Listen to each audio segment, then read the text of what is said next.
시편 118편 5절부터 18절까지 말씀입니다. 5절부터 17절 제가 읽고 마지막 18절을 합독하겠습니다. 내가 고통 중에 여호와께 부르짖었더니 여호와께서 응답하시고 나를 넓은 곳에 세우셨도다. 여호와는 내 편이시라. 내가 두려워하지 아니하리니 사람이 내게 어찌할까. 여호와께서 내 편이 되사 나를 돕는 자들 중에 계시니 그러므로 나를 미워하는 자들에게 보응하시는 것을 내가 보리로다. 여호와께 피하는 것이 사람을 신뢰하는 것보다 나으며 여호와께 피하는 것이 고관들을 신뢰하는 것보다 낫도다. 문나라가 나를 애워쌌으니 내가 여호와의 이름으로 그들을 끊으리로다. 그들이 나를 애워쌌으니 내가 여호와의 이름으로 그들을 끊으리로다. 그들이 별들처럼 나를 애워쌌으나 가시덤불의 불같이 다 없어졌나니 내가 여호와의 이름으로 그들을 끊으리로다. 너는 나를 밀쳐 넘어뜨려 하였으나 여호와께서는 나를 도우셨도다. 여호와는 나의 능력과 찬송이시요 또 나의 구원이 되셨도다. 의인들의 장막에는 기쁜 소리 구원의 소리가 있으며 여호와의 오른손이 권능을 베푸시며 여호와의 오른손이 높이 들렸으며 여호와의 오른손이 권능을 베푸시는도다. 내가 죽지 않고 살아서 여호와께서 하시는 일을 선포하리로다. 함께 읽습니다. 여호와께서 나를 심히 경책하셨어도 죽음에는 넘기지 아니하셨도다. 아멘. 할렐루야. 오늘도 은혜와 평강이 삶에 넘치시기를 그리스도의 이름으로 소망합니다. 여러분, 삶을 살다 보면 우리가 오늘도 이렇게 찬양한 것처럼 생명의 양식, 은혜의 양식 주시길 기대하고 기쁨으로 찬양하고 영광 돌리며 은혜롭게 사는 것 참 감사한 일이죠. 오늘도 한 주를 살면서 어떻게 살았나 한번 생각해 보십시오. 은혜였고 감사였습니까? 아니면 힘들고 어려운 순간들이 많고 또 비가 와서 여러 가지 힘든 상황들 때문에 불평하기도 하고 원망하기도 하고 또 하나님께 나아가는 걸 주저했던 삶은 아니었는지 모르겠습니다. 오늘 이 118편의 이 말씀을 가지고 함께 은혜를 나누면서 이 시간에 하나님께 도전이 되고 은혜가 되고 기쁨의 시간이었으면 참 좋겠습니다. 오늘 본문의 저자는 미상입니다. 작자 미상 이렇게 되어 있습니다. 그런데 많은 신학자들이 이 본문을 대할 때 시의 문체나 또 시상의 이런 상황들을 볼 때 다윗의 시라고 추정을 하고 있습니다. 우리는 이 본문을 통해서 당시에 다윗이 처한 몇 가지의 상황들을 들여다볼 수 있습니다. 아마 이 본문을 통해서도 오늘 사는 우리의 인생도 아마 비슷한 상황들이 자주 놓여 있지 않을까 생각해 봅니다. 5절에 보면 이렇게 소개되어 있습니다. 내가 고통 중에 여호와께 부르짖었더니 하면서 다윗의 상황이 지금 고통 중에 있다. 아주 극심한 고통 중에 여호와께 부르짖고 있는 상황이다라는 걸 알 수가 있습니다. 우리 인생들도 마찬가지입니다. 여러 가지 갖가지 상황들 속에 찾아오는 기쁨과 은혜도 있지만 또 여러 가지 슬픔과 또 고통 가운데 한 걸음 한 걸음 내딛는 것이 쉽지 않을 때가 종종 있을 때가 있습니다. 기쁨도 있지만 우리의 삶에 있어서는 고통을 안고 살 때가 있는 것입니다. 오늘 다윗의 모습, 정말 이 상황 속에서는 고통의 상황, 힘든 상황에 놓여 있다 말하고 있습니다. 두 번째로 7절을 보시면 여호와께서 내 편이 돼서 나를 돕는 자들 중에 계시니 나를 미워하는 자들에게 보응하시는 것을 내가 보리로다 말씀합니다. 이 상황을 보면 지금 다윗에게 미움을 받고 있다. 다윗을 미워하는 사람들이 많다 하는 것을 볼 수가 있습니다. 오해와 편견으로 도전을 받고 또 많은 계책을 당하면서 또 영적으로는 왕따 같은 이지매를 당하는 상황들이 놓여 있다는 것입니다.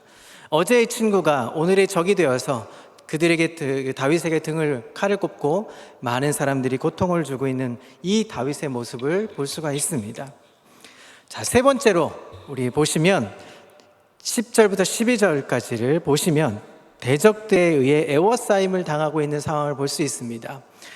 문나라가 나를 애워쌌으니 내가 여호와의 이름으로 그들을 끊으리로다. 그들이 나를 애워싸고 애워쌌으니 12절에도 그들이 벌들처럼 나를 애워쌌다라고 말하고 있습니다. 다윗은 지금 어떻게 해서든지 다윗의 그 인생을 많은 사람들이 침몰시키려고 애워싸고 있는 것입니다. 나라들이 애워싸고 사람들이 애워싸고 벌들처럼 그들이 다윗을 달려드는 모습을 볼 수 있습니다. 또 13절에 보면 기회를 보아서 여차하면 다윗을 밀어 함정에 빠뜨리려는 자들이 있다고 성경은 기록하고 있습니다. 너는 나를 밀쳐 넘어뜨리려 하였으나 라고 되어 있죠. 이런 고난의 현장에 지금 휩싸여서 다윗은 어쩔 줄 몰라 하며 하나님 앞에 부르짖고 있는 상황입니다. 그러나 오늘 본문에 보면 마지막 15절부터는 엔딩의 모습으로 상황이 전개되죠. 이런 여러 가지 상황들 가운데 승리와 구원의 노래를 부를 수 있는 것은 참 쉽지 않습니다. 여러분, 오늘 찬양 내 이름을 아시죠? 라고 부르는 시작으로 해서 결국은 하나님 내 친구 대신, 내 진정 사모하는 내 친구 대신 예수님도 찬양으로 고백하며, 우리가 하늘 양식 주시옵소서를 기대하고 우리가 찬양을 했지만 결코 정죄함이 없으면, 하나님 안에 있으면 정죄함이 없다, 죄와 사망에서 우리는 해방되었다 말하지만 실제로 우리의 삶은 어떻습니까? 종노릇하진 않습니까? 힘들진 않습니까? 기쁨보다는 피곤해도 나오긴 했지만, 어거지로 나왔지만 참 피곤하다, 이런 모습으로 우리는 서 있지 않습니까? 기쁨의 노래, 승리의 노래, 감사의 노래라기보다는 정말 내 처지를 아시죠? 하면서 한탄하고 힘들어하는, 낙담하는 노래는 아닐지 모르겠습니다. 그러나 우리는 다윗의 고난의 현장을 보면서 우리는 승리의 노래, 감사의 노래, 은혜의 노래로 바뀌게 된다는 것입니다. 오늘 그래서 본문의 제목을 이렇게 잡았습니다. 고난의 현장에서 찬송의 현장으로. 우리가 힘듦의 현장이 있지만 하나님 앞에 나아갈 때 찬송의 고백으로, 이김의 고백으로, 감사의 노래로 바뀌게 된다는 것입니다. 자, 고난의 현장을 이제 찬송으로 바꿀 수 있는 원리들을 우리가 성경을 통해서 찾아볼 수가 있습니다. 몇 가지로 한번 찾아보려고 합니다. 먼저 우리 6절과 7절을 한번 읽겠습니다. 우리 길지 않은 본문이니까 우리 6절과 7절을 한번 함께 읽습니다. 시작. 여호와는 내 편이시라. 내가 두려워하지 아니하리니 사람이 내게 어찌할까?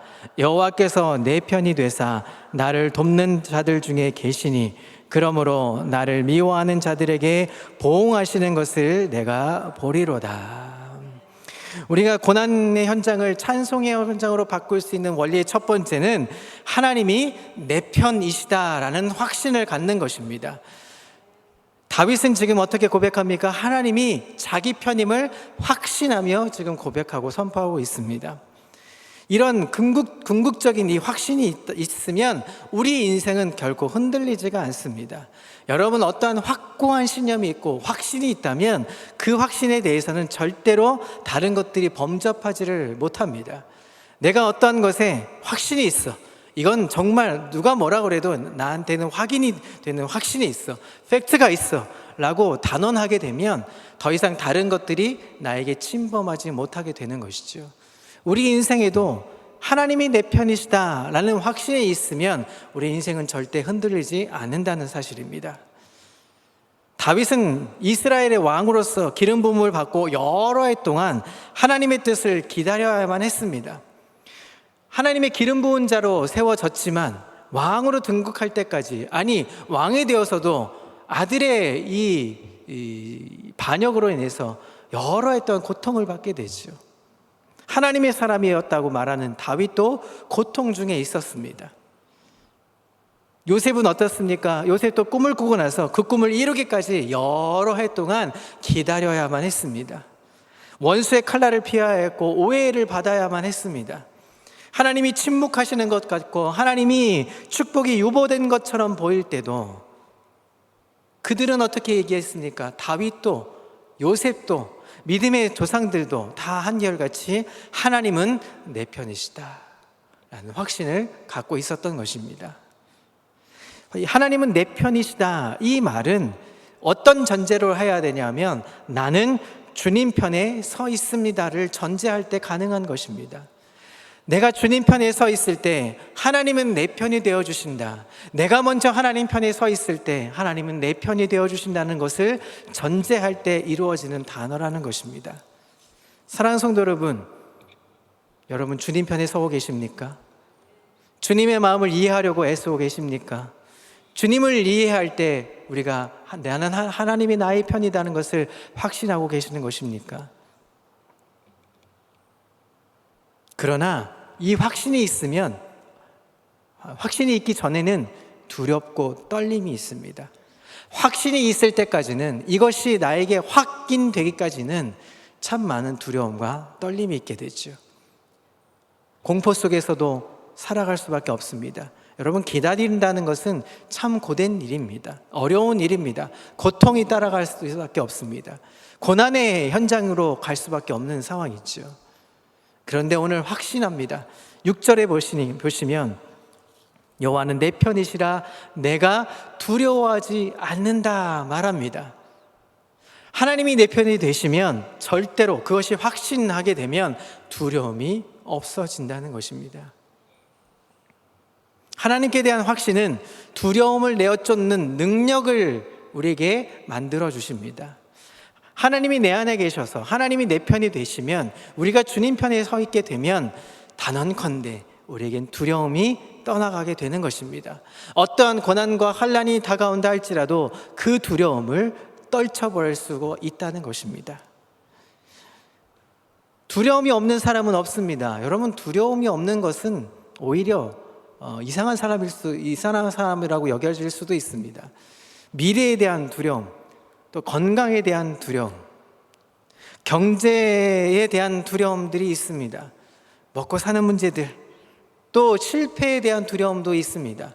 어떤 일을 할 때 이것이 혹시 잘 안 되면 어떻게 하나, 이것이 잘 안 풀리면 어떻게 될 것인가 고민하고 실패에 대한 두려움도 있습니다.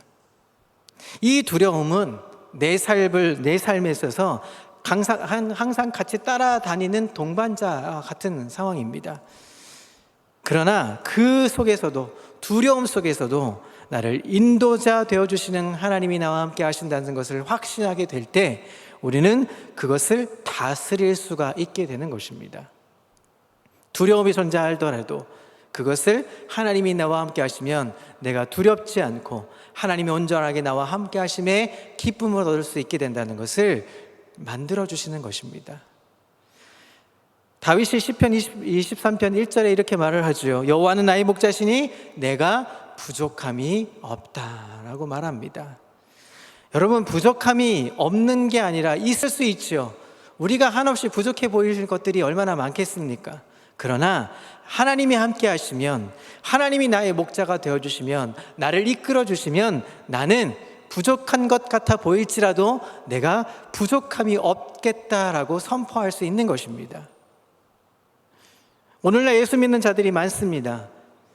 수많은 교회가 세워지고 수많은 믿음의 사람들이 오늘도 지금도 아마 각각 교회에서 예배를 드리고 기도의 자리로 나아갈 겁니다.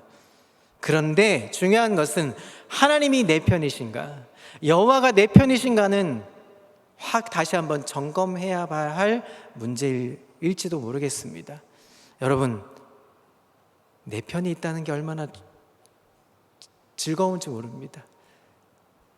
내 남편도 내 아내도 내 편이 아닐 때가 많습니다. 내 마음을 몰라주고, 내 마음을 몰라준다고 서로 화를 내고 그러기도 하죠. 20년, 30년, 50년 넘게 살아도 나를 알아주지 않는 남편과 아내 때문에 힘들어할 때도 있죠. 그러나 하나님은 다르십니다. 하나님은 언제나 내 편이 되어주십니다. 내가 힘들고 어려운 순간에 있다 할지라도 하나님은 언제나 내 편이 되어주신다 하는 사실을 기억하기를 그리스도 이름으로 소망합니다. 자, 그래서 우리는 고난의 현장에서 찬송의 현장으로 바꿀 수 있는 비결, 첫 번째가 하나님은 내 편이시다 하는 확신을 갖는 것입니다.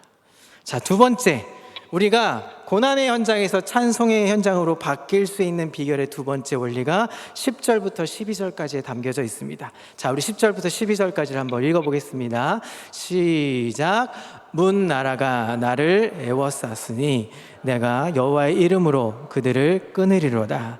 그들이 나를 애워싸고 애워쌌으니 내가 여호와의 이름으로 그들을 끊으리로다.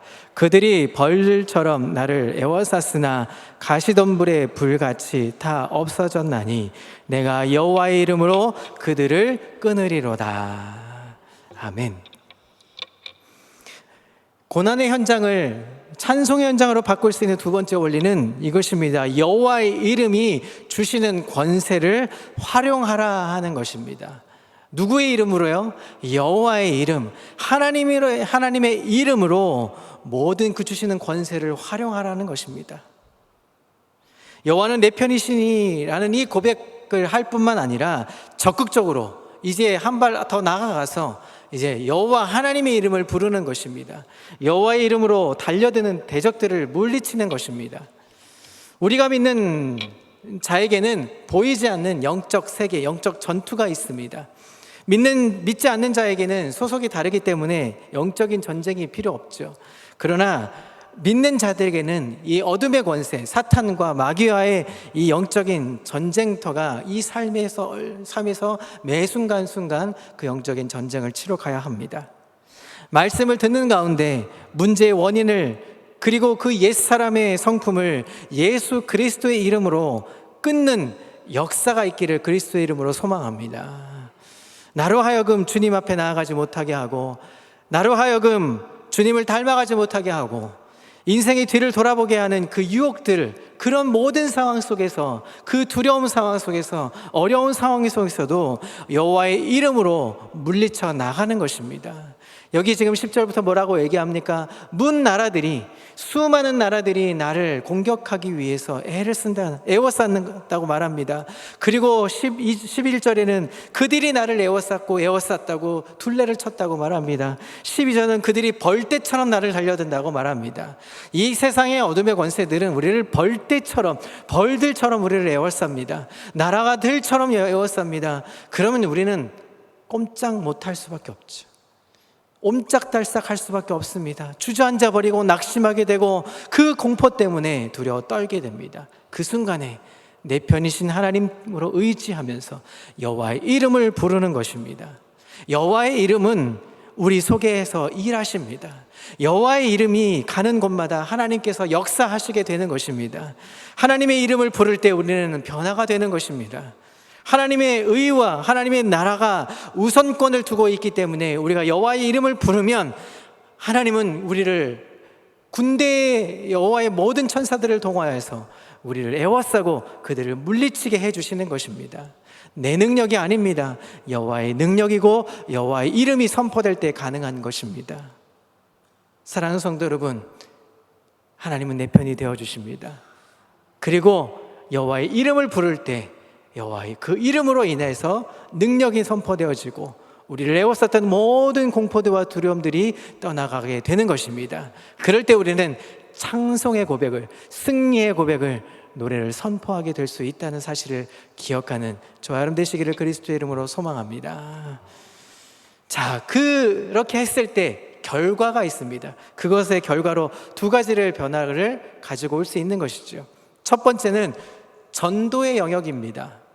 사람들을 대할 때마다 우리가 여호와의 이름으로 대할 때 그 사람의 영혼에 대한 관심을 가지게 되는 것이죠. 여러분, 우리가 사랑하는 사람이 생기면 어떻게 됩니까? 자랑하고 싶어집니다. 뭔가 좋은 물건이 생기면 이걸 뭔가 좀 자랑하고 싶어집니다. 여러분, 핸드폰을 몇 년 동안 바꾸지 않다가 좋은 핸드폰 바꾸면 어떻게 됩니까? 야, 좋은 핸드폰 자랑을 하죠. 옷을 사면 어떻게 됩니까? 그 옷 자랑하고 싶어서 주일날 옷을 입고 오지요. 근데 아무도 안 알아주면 서운하지요. 그런 것처럼 좋은 것, 멋있는 것, 또 우리가 정말 갖고 싶었던 걸 갖게 되면 어떻게 됩니까? 자랑하고 싶어지죠. 마찬가지로 예수님이 내 편이 되어주시고 여호와의 이름으로 선포될 때 역사가 일어나면 우리는 주변에 소개하고 싶어지는다는 것입니다. 기회를 포착해서 예수님을 소개하고 싶은 마음이 생기죠. 여러분, 평강교회가 어떤 교회입니까? 라고 질문을 드리면 평강교회는 이런 교회입니다 라고 많은 사람들에게 소개해 줄 수 있어야 하죠. 여러분 한번 답을 해보십시오. 제가 질문을 던질 테니 답을 한번 해보십시오. 여러분, 우리 평강교회는 어떤 교회입니까? 라고 누군가 물어본다면 우리 평강교회는요 점점점점점.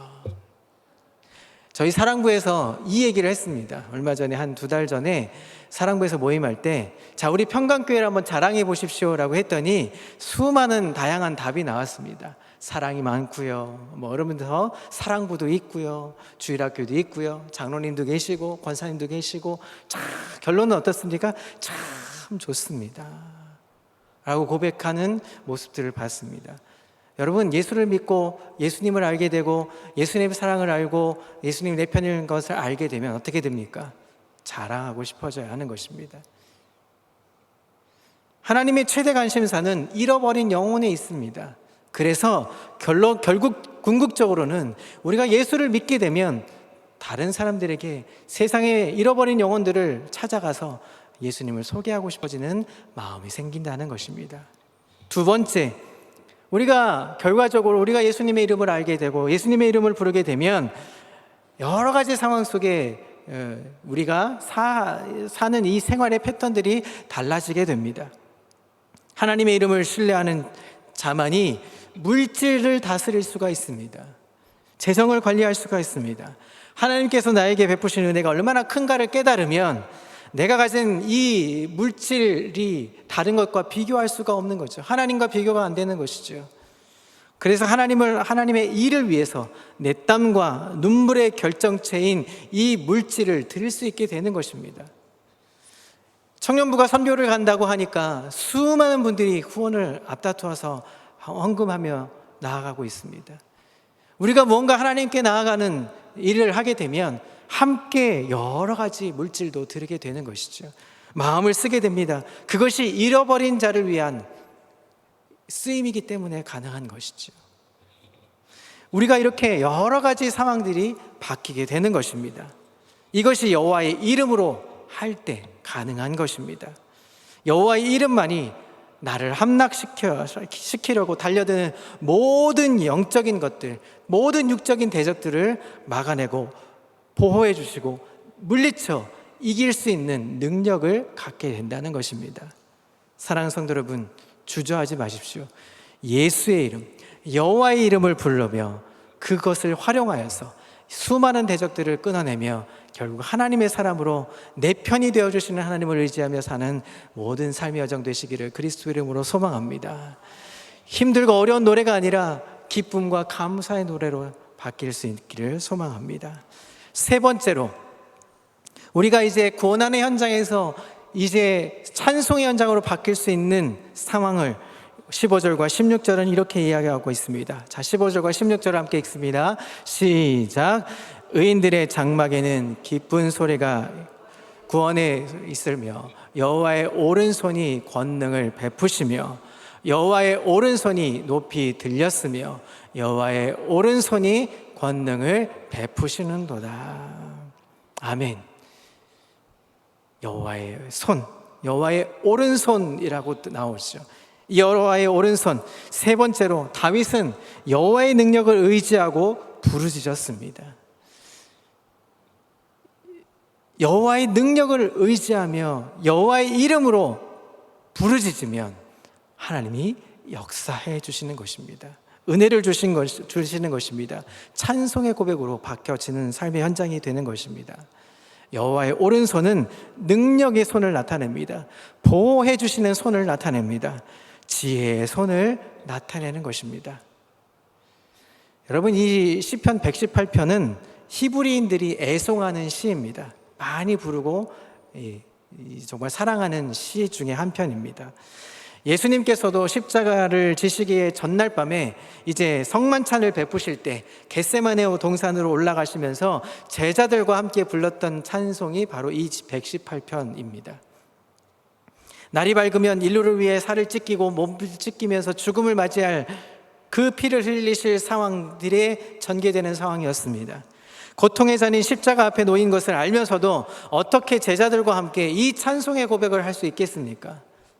어떻게 이 고난의 현장에서 기쁨의 찬송으로, 감사의 찬송으로 바뀔 수 있게 되는 것일까요? 주님은 여호와의 오른손이 나를 죽음에 내버려 두지 않으시고 부활의 권능으로 함께 하신다는 확신과 기대가 있었던 것입니다.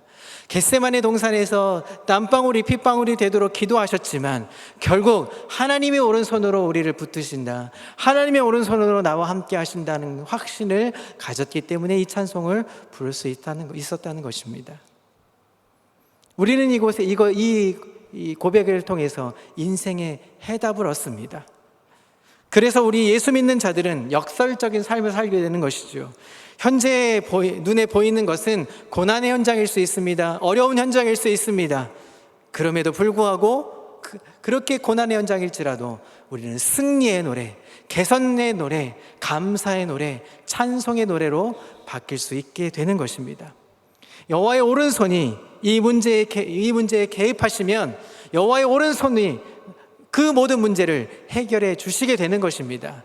내가 하는 것이 아니라 하나님이 함께 하시는 것입니다. 하나님의 오른손이, 그 능력의 손이, 보호하시는 손이, 지혜의 손이 우리와 함께 하셔서 그것을 인도해 주신다는 사실을 기억하시기를 그리스도의 이름으로 소망합니다.